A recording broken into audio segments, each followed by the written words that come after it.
Hi, it's Fionna Gossling from Marilla Page with an update as to what happened in Burlington in January 2026. January is always a slow month, and this January is no different. In fact, it is maybe a little bit slower than normal, and I attribute a lot of that to the political instability that we've been seeing south of the border and generally in the world. But as that starts to level out, I anticipate we'll see a return to higher numbers of sales in the real estate market.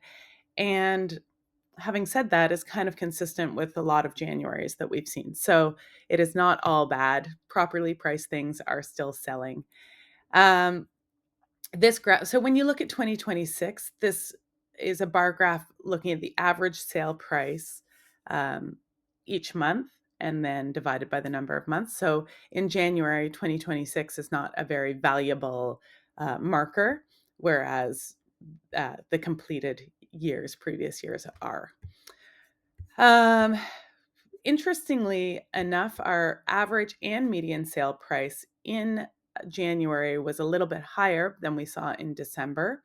That's not totally typical, but kind of nice to see a bright spot there in real estate, depending on if you're buying or you're selling. You can see that we had 109 sales in January. So that's all property types, 109 sales in total, which is very low.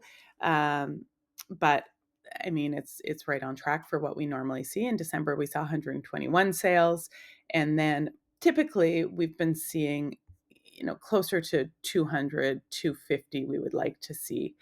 Um, it was significantly higher than that pre-2020, but as things kind of go through their cycle, that 109 is pretty on track for what we would expect. Your average sale price was 1,032,000, and the median sale price was 910,000. It's taking around 53 days to sell a property on average, is your average days on market. So when you look at this January, compare this January to last January, you can see that our number of transactions were down 22%. Number of active listings were up by 9%. So that tells us that there's a lot more for buyers to choose from there this January versus last January. Our average sale price has decreased around 7%, and it is taking quite a bit longer to sell. Now, when you break that down, you can see that the months of inventory is really being dragged up by condos. So a detached and townhouse market is still a balanced market with 3.9 months of inventory and 3.5 months of inventory. That is a balanced market, and things are selling that are prepared right and that are presented right and priced properly. But there is quite a bit to choose from, and our average sale price was for a detached home was 1.319. A townhouse was 810,000 was the average sale price, and a condo was 695,000 was the average sale price. We had very few condo sales, only 16 condo sales with 173 to choose from, versus 54 detached home sales with only 210 to choose from. So you can see why there would be a little bit of pressure on pricing here.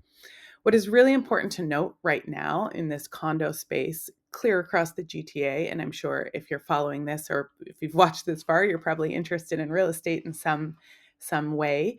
All of these GTA condo market, and I think Canadian condo market is down. And that's because a lot of the investors, the cost of building has really gone up, and the cost of borrowing went up and kind of came back down.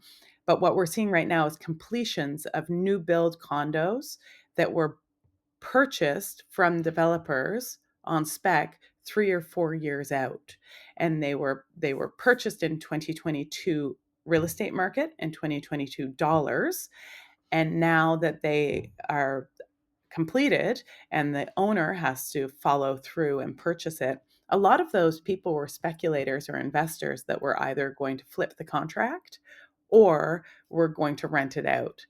And the cost of borrowing when they purchased that condo in 2022 was quite a bit lower.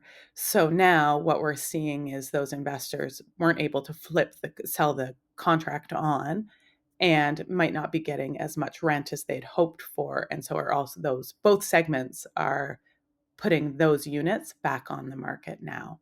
And so that's a lot of what we're seeing in this volume, both in Burlington and in Oakville.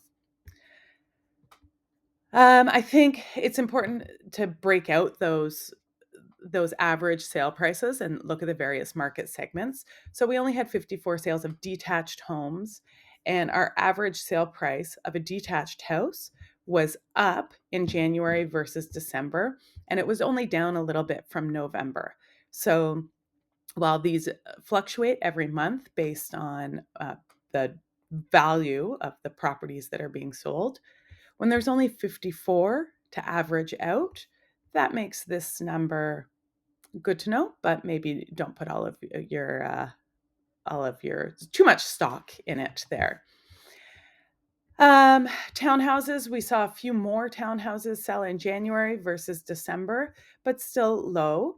And the average sale price has jumped up from over December and November. So that tells us that some of the larger units or more expensive units were selling there. And then in the condo market, very few units actually sold, lots of inventory to choose from. There was 173 units to choose from. And the average sale price was up a little bit over December, down over November. November, we probably saw some of the higher end stuff transact. But it is important to kind of look at your micro market, depending on what it is you're trying to achieve, and see what trend is happening in that space. If you had specific questions and wanted a little bit more detailed analysis as to what's happening in an area that you're interested in, don't hesitate to reach out. I'm happy to go through that with you. And in the meantime, I will check back in next month.